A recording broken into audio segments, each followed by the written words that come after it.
This program was made possible in part by the Port of Los Angeles, America's leading container port and the first port in U.S. history to handle more than 7 million containers a year. The Port of Los Angeles is committed to balancing growth and development with a broad-based environmental program and diversified community outreach.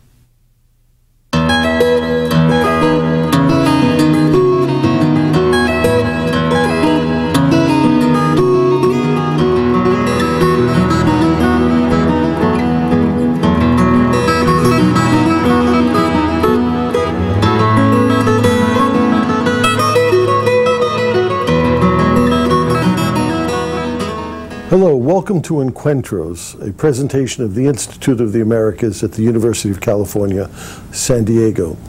This is a series of programs that brings to you leading personalities in Latin America to talk about issues of importance to the United States. Our guest today is Geronimo Gutierrez, the Undersecretary of Foreign Affairs for Mexico. On a daily basis, Mr. Gutierrez is the highest-ranking official in the Mexican government who is responsible for organizing the relationships between the United States and Mexico. Obviously a key position. Welcome. Thank you very much, Jeffrey. It's really an honor to be here. When we talk about Mexico, particularly in California, the issue immediately moves to the question of migration. And it's a complex, confusing issue.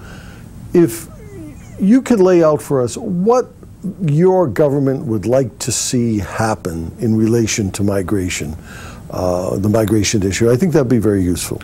I think I would describe it in the following way. I think that the Mexican government, and in particular the Fox administration, wants to establish new mechanisms that allow for a better bilateral management of the migration phenomenon between Mexico and the United States in a way that both countries can benefit from the fact that we have complementary labor markets, that we have complementary population dynamics, and that if we are able to establish new mechanisms, we will in fact be adding up to the security of both the United States and Mexico and to our joint region.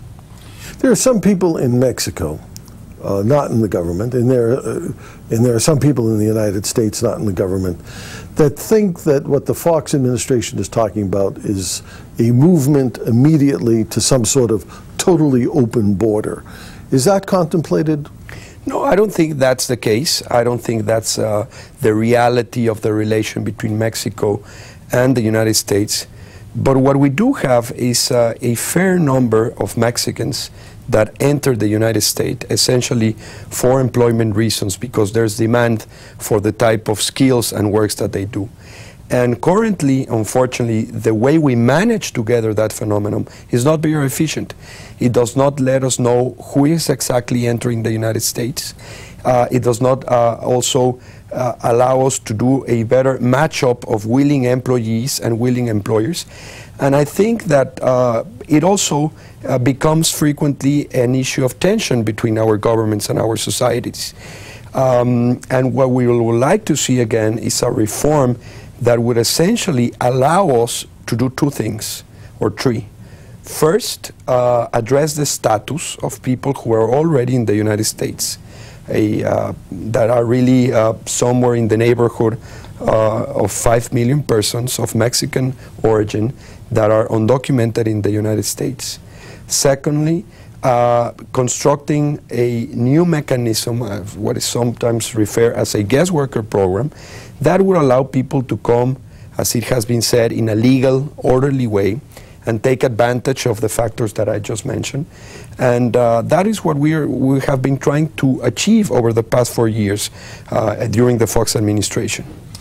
If a system could be developed where people could come, work, maybe go back to Mexico, maybe come again, as used to happen, there always seems to be the continuing problem, though, that whatever the number that would be permitted to come in a legal, orderly fashion, there might be others who want to come who would be, let's say, above the quota.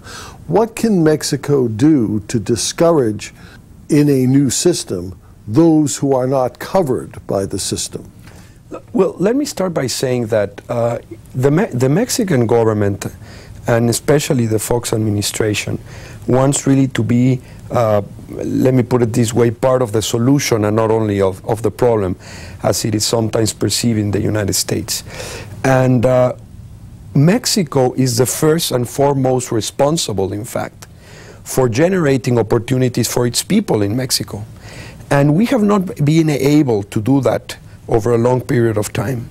And that has to be recognized. I think the fact that the Fox administration came out for the first time and talked openly about that issue really underlined the fact or reflected the fact that we were an open government to discuss these types of issues very objectively.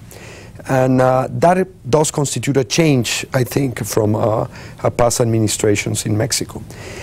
The Fox administration, first of all, has tried to promote a series of comprehensive policy reforms on the energy sector, on the fiscal front, on the labor front, that in fact will allow Mexico to have greater economic growth and development, and therefore really keep its people in Mexico and generate better opportunities for Mexicans in their communities of origin. That is something very important, because Mexico, in fact, loses when we have people go elsewhere and when we're not able to generate opportunities. It is often talked that Mexicans send about 18 to 19 billion dollars worth of remittances from the United States to Mexico. But if they're sending that money, it means that they're producing much more here in the United States. And I think that that has to be taken into account.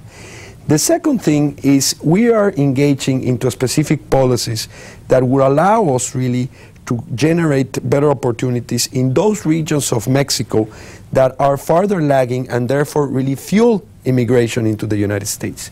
And we're working in some instances with the United States government, for example, through the Partnership for Prosperity that started in 2001, or through the Overseas Private Investment Corporation. And we're also developing social programs and anti-poverty programs specifically for those regions. And that is the second line of work that I would say this administration is doing. And the third one has to do with really fighting human smuggling and trafficking, and making sure that no authority of the Mexican government is promoting in any way illegal immigration into the United States.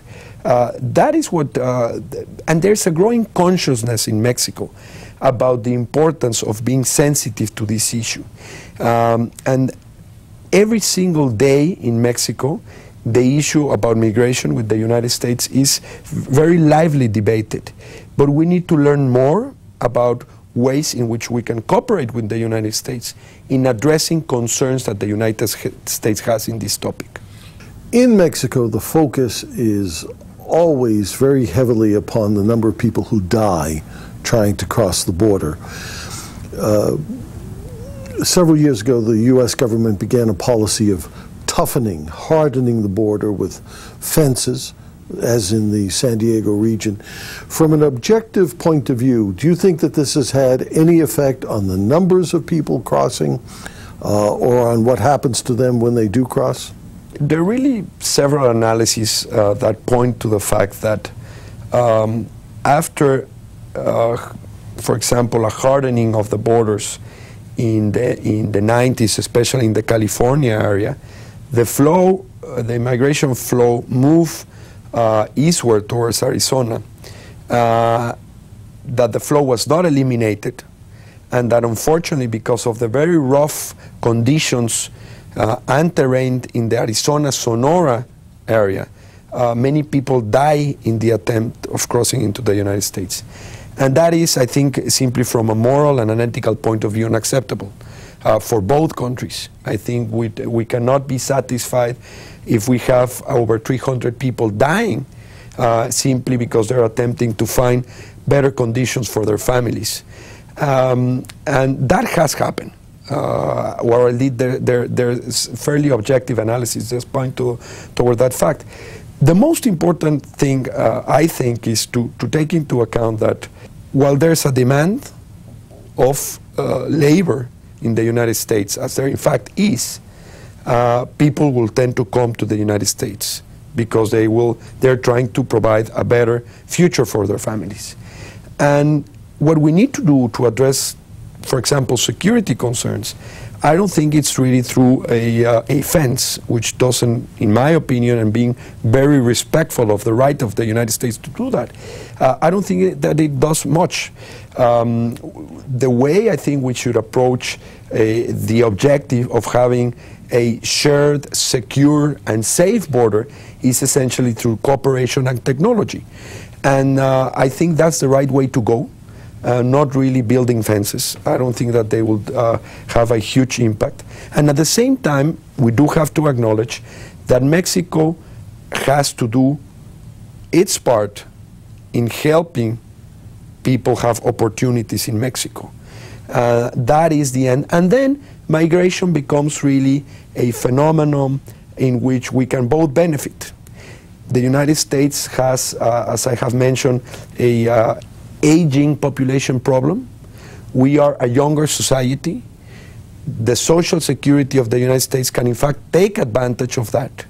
And both countries can benefit so long as we have a migration that it is orderly, that it is safe, that it is occurring through the legal channels, and that respects people's rights.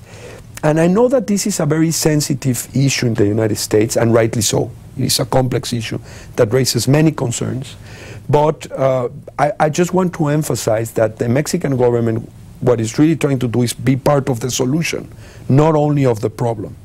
And that I think is the most important message that I would try to convey, because that's the only way that things can actually move, I believe, into the United States, and that Mexico should also understand the sensitivities of that this issue raised in the United States.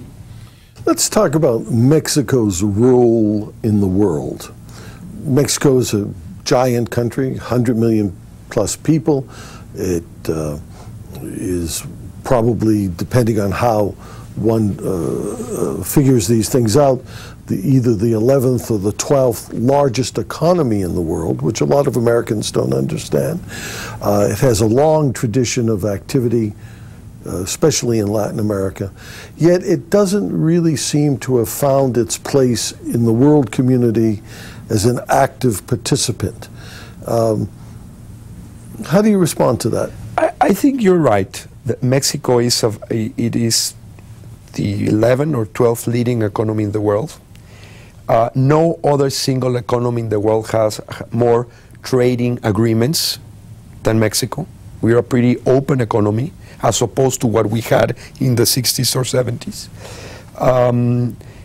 That is, we buy more from the United States than Great Britain, Italy, Spain, and France put together.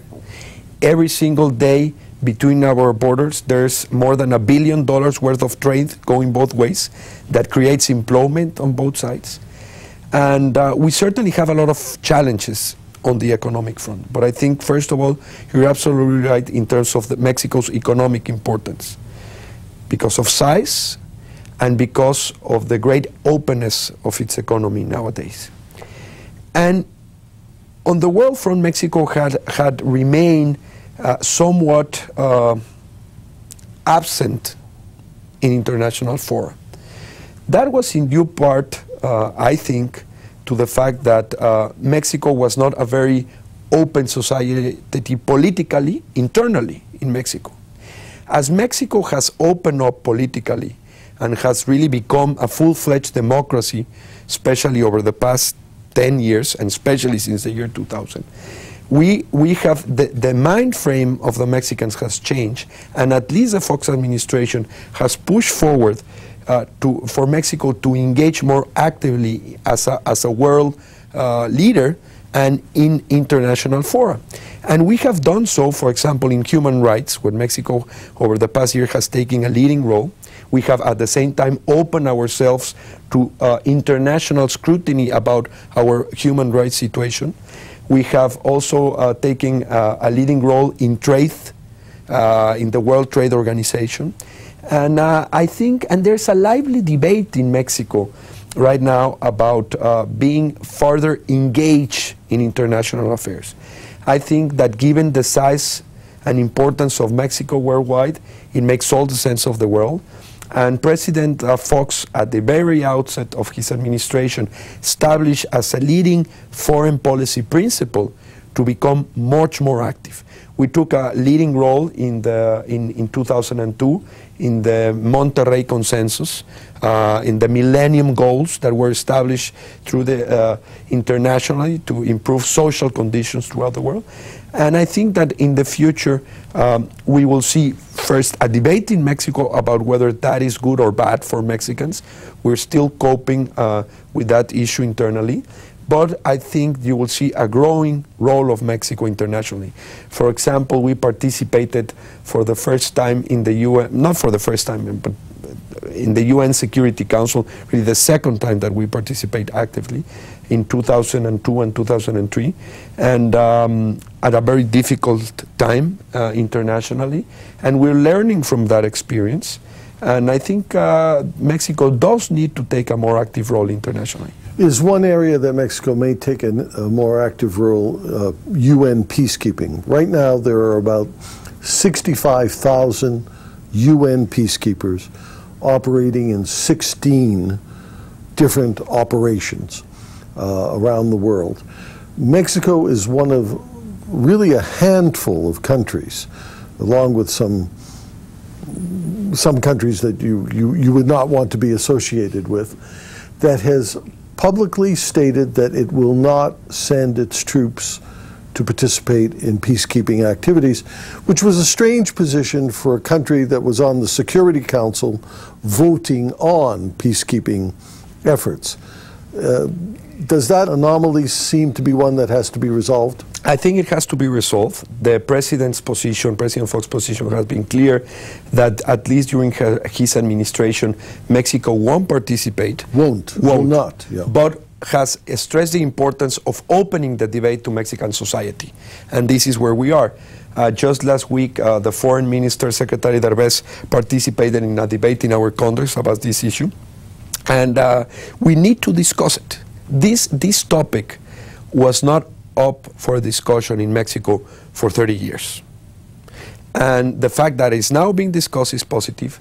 We won't engage into that during the Fox administration because that has already been expressed as a formal and public position by our president. But again, he has promoted the debate. And there are increasing people from academia, opinion leaders that are discussing about this issue. Mexico is a very important contributor of the United Nations, in fact. And we, in fact, contribute significant amounts of money to peacekeeping missions, yet we do not participate. And I think that the worst thing that can happen is not to have a discussion on this. It is now being discussed, and I think that is something that the next administration will have to cope with in the next years. We have now spent 10 years with NAFTA, in effect a little longer. I think most objective observers believe that NAFTA has been beneficial. There have been a lot of problems. There's been economic dislocation, jobs lost in the United States, jobs lost in Mexico, jobs increased in the U.S., jobs increased in Mexico, a different mix. But without commenting on NAFTA today, how do you view the possibilities for further levels of integration in North America? Where would we be in 10 years if Mexico has its way in terms of economic integration or further levels of cooperation? That's a very relevant question for both Mexico and the United States and for our societies. NAFTA, as you say, Jeffrey, was on balance very positive in terms of its original objectives, which were to promote increase in trade and investment flows in North America. Trade has more than doubled between Mexico and the United States over the 10-year period, creating jobs on both countries. Investment flows have doubled, have grown exponentially, in fact. Mexico has received over the past 10 years a little over $100 billion worth of foreign direct investment, the vast majority coming from Canada and the United States. And really for Mexico, the free trade agreement is a key component of its development model. And that doesn't mean to say that there have been no problems. We still have to resolve some trade disputes. But in fact, 95% of all our trade and investment relations occur without any difficulty. That is something very important. And what we need to think about for the future is how can North America continue to maintain competitive? Because we want to keep employment in North America. We are increasingly facing competition as a region, Canada, the United States, and Mexico, from other economic blocs, especially from Asia. And what we need to do is find areas in which we can, if there's policy convergence, we can continue to reduce the cost of doing business in the region and therefore help keep employment in the region. And there are some industries that are really North American already, like the auto industry. And that's a good example because autos, the cars are being really manufactured throughout the 3 countries in North America. The auto industry is facing difficult times in North America, and we need to give it more competitiveness. And the other important thing is that September 11 of 2001 really introduced a very important variable in the North American integration process, which is security. And the terrible events of 9/11 showed us the need that we must, as we continue to grow in competitiveness and economic development, we must be also a more secure region. And the idea there is, I think, to strike an appropriate balance between those security concerns that we have, those shared security concerns that we have, and the efficient flow of goods and people through North America. And just recently, the Prime Minister of Canada, Prime Minister Martin, President Bush, and President Fox announced in March of this year the establishment of the Security and Prosperity Partnership for North America, which is really a way of building up on the successful experience of NAFTA and find areas where we can help improve the competitiveness and improve security. And in the security realm, we are, in fact, it is based on three important objectives, which is create a secure space for North America, where we, in terms of air travel and cargo, we know who is entering into North America, and we communicate about that. Second, that we create a strategy against internal threats, ways to secure our critical infrastructure, and finally finding again ways to expedite the what are legitimate and safe flows of goods and people. And that makes all the sense in the world, because if we don't do that, we will lose competitiveness vis-a-vis other economic regions in the world. And it makes all the sense in the world to have a secure North America, but also a very trade efficient from a trade perspective North America. And that is what we're doing. And the first report of the partnership was presented by the 3 governments in Ottawa, in Canada, just last month. And I think that if people take a look at what our governments are doing, we'll be satisfied that we're trying to approach those 2 objectives in a effective manner. That's great. Let me talk about another issue. The law in Mexico was changed recently, and for the presidential election of July 2006, Mexicans residing in the United States will be able to vote in the Mexican election, just as an American who might be living in England can vote in the U.S. election by absentee ballots. But how do you see that working, and will it can we expect to see a lot of campaigning by Mexican politicians in the United States, in cities like Los Angeles, for instance, or Chicago, as that election comes closer? It will be a system much like the absentee ballot, as you mentioned, but it does not, Mexican law does not allow for Mexican candidates to campaign abroad. So it is in fact illegal to do those campaigns abroad.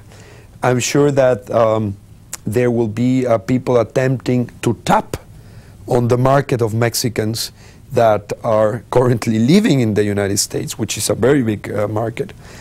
depending, after all, on how many people actually register to vote abroad. But I don't think that we will see very active campaigns, because it would not be permitted within the law, no? And that is, I guess, is part of Mexico being a more modern society, and recognizing that there's a significant number of Mexicans that on the day of the election are living abroad, and that they do have the right to vote.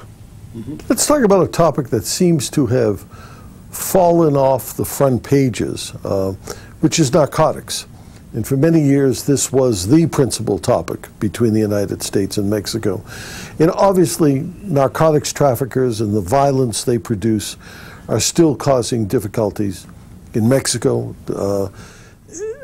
How would you assess the ability of the Mexican government to face this problem? And have there been any changes in recent years? I think we have about 1 or 2 minutes left. Drug trafficking throughout the world is simply a cancer that we must end. And the Mexican administration, the Mexican government, the Fox administration has taken, I think, important steps towards that objective. We have detained and imprisoned the largest number of drug cartel leaders in Mexican recent times, no? And we have made the largest number of seizures also of cargaments of drugs into the United States. But we are currently encountering, and that is very important, because we view the issue of fighting against drug trafficking as an issue of shared responsibility that both countries need to attack together. And maintaining a fair level of confidence and trust on that very serious and thorny issue is important. And I think we have been able to maintain that. We have good working relations with the DEA, with other areas of the Department of State, with the Justice Department, with the FBI on these matters. What we have recently experienced in Mexico, especially in the western part of our border, is an increased level of violence due to these drug traffickings. And that is resulting of the fact that after we have apprehended leaders of drug cartels, the second level people there are fighting with each other for the control of the routes. And secondly, that this administration, the Fox administration, has been adamant in a clear fight against these organizations, and they have reacted very violently against the government. And that is really what we're seeing. But President Fox has put a specific program, Mexico Seguro, to address that concern specifically at the border. In our next interview, we'll talk about that. It will be my pleasure, Jeffrey. Thank you, Geronimo Gutierrez, for being with us today. Thank you for being with us today.